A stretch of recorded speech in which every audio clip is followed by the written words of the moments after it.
बच्चों, आजकल आधुनिक हिंदी में पंचमाक्षरों का प्रयोग बहुत कम हो गया है और इसके स्थान पर बिंदी अनुस्वार का प्रचलन जो है वह अधिक बढ़ गया है। पंचमाक्षर क्या होते हैं?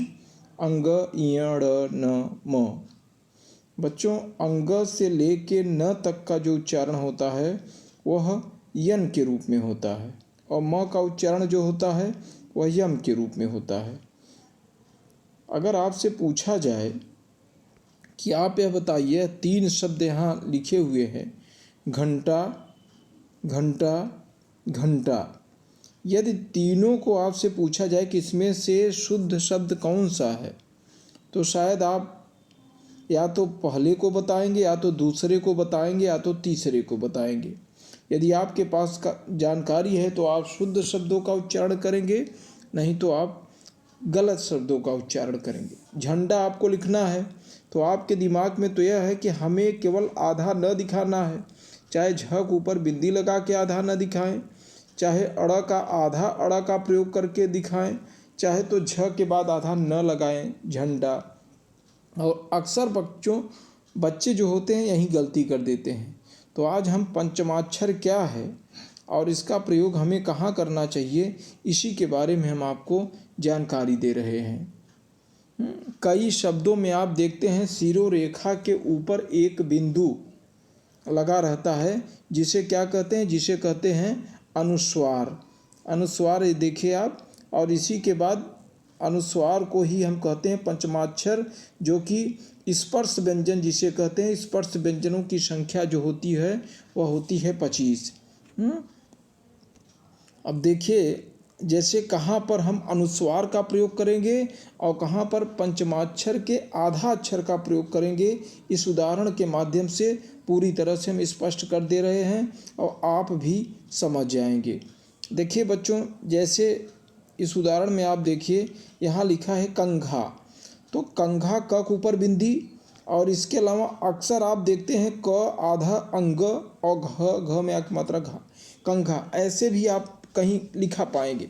संस्कृत शब्दों में इसी प्रकार के पंचमाक्षरों का प्रयोग का प्रचलन पहले बहुत ज़्यादा था। अब धीरे धीरे इसका स्थान कम हो गया है और अब अनुस्वार शब्दों का प्रयोग अधिक बढ़ गया, इसका प्रचलन अधिक हो रहा है।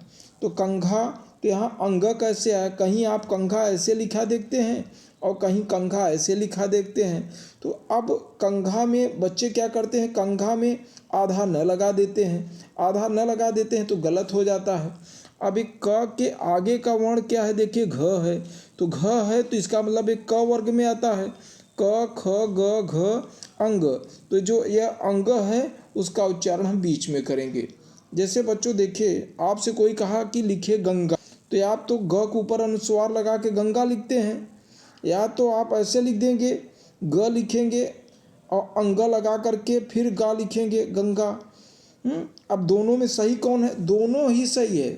पहले ज़्यादा से ज़्यादा ये आधा वर्णों का प्रयोग होता था, पंचमाक्षरों का प्रयोग होता था, लेकिन अब जो है प्रचलन बढ़ गया है अनुस्वार शब्दों का। तो अब देखिए, जैसे ही ग के आगे क्या है? ग। ग माने किस श्रेणी में आएगा? क वर्ग में आएगा। तो क, ख, ग, घ, अंग, इसलिए बीच में हम अंग का प्रयोग करेंगे। यहाँ न का प्रयोग अगर हम सोचें तो गलत होगा। अब जैसे लिखना है चंचल, तो च के ऊपर अनुस्वार तो लगा है तो सही है, लेकिन अगर संस्कृत के रूप में यदि आप इसको लिखते हैं तो चंचल तो किस वर्ग में आ रहा है? च के वर्ग में आ रहा है। च, छ, ज, झ, ञ, तो लास्ट का वर्ण क्या है? ञ है, इसलिए चंचल। इस प्रकार से यदि आप लिखते हैं तो शुद्ध होगा। चन न आ रहा, अगर आप आधा न लगा देते हैं तो गलत है। क्यों? क्योंकि यहाँ आप देखिए, च के ऊपर अनुस्वार है, इसके आगे वाला वर्ण क्या है? च है, तो च के लास्ट का वर्ण क्या है? ञ है। ञ है, इसलिए हम यहाँ ञ का प्रयोग कर रहे हैं। आगे देखिए, ठंडा, ठंडा। अब यहाँ आधा न आ रहा है, अगर आधा न लगा देंगे तो गलत हो जाएगा। अब इसमें क्या करेंगे कि किस वर्ग में आ रहा है? ट वर्ग में आ रहा है। तो ट, ठ, ड, ढ, अड़, तो लास्ट में अड़ है, इसलिए ठंडा आप इस ढंग से लिखेंगे तो आपका सही होगा। ये आप देखिए, आपका है मंद। मंद में आधा न आ रहा है। तो अभी द है, द किस श्रेणी में आता है? त वर्ग में आता है। तो त थ द, ये द है, ध न, लास्ट में क्या है? न। तो ये आपका मंद हो गया। जैसे आपका है संबंध, तो स के आगे स के ऊपर अनुस्वार है, ये तो सही है।